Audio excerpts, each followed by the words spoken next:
Here are some of the negative misconceptions and stereotypes widely held in our culture about people with developmental disabilities.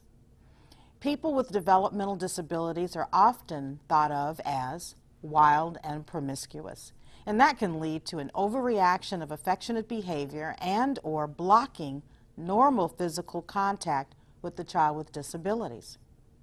Innocent or asexual. Many people have a hard time believing that children with disabilities have any interest in sex.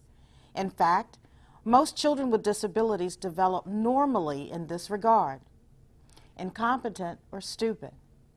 No matter what the child's disability, many people make the assumption that they have diminished intellectual abilities.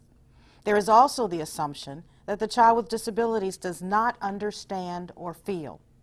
This can lead to behaviors such as talking about the person as if he or she were not there, or using baby talk in addressing the child with disabilities. Without boundaries leads to assumptions that children with disabilities are accustomed and don't mind intrusive personal questions, physical examinations, or psychological tests. To be pitied or put on a pedestal, and this attitude can lead to either feeling sorry for or exaggerating the accomplishments of a child with disabilities. Pity is behind exaggeration because it reveals low expectations of the child. Being punished by God. In some cultures, children with disabilities or their parents are believed to have been punished by God or somehow deserve to suffer. Disabilities are contagious.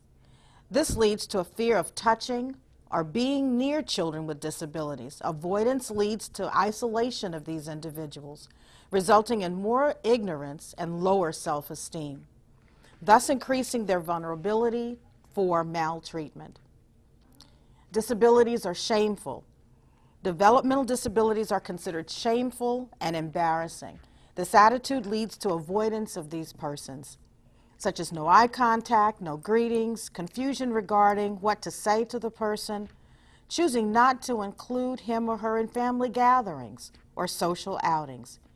These misconceptions and stereotypes lead to the following specific attitudes and behaviors towards people with disabilities that can increase their risk of maltreatment.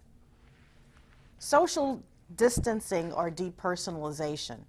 This is when people think victims of maltreatment with disabilities are not like me or one of us. People believe that they really don't know or understand what is happening to them anyway, so they don't suffer the way most people do.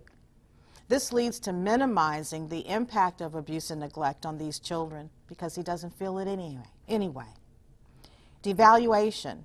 This happens when children with disabilities are seen as having lower social worth or quality of life. Thus, violence is seen as more acceptable towards these persons because it's viewed as less harmful. Since the victims' lives are already ruined, their suffering is seen as less important. Blaming the victim.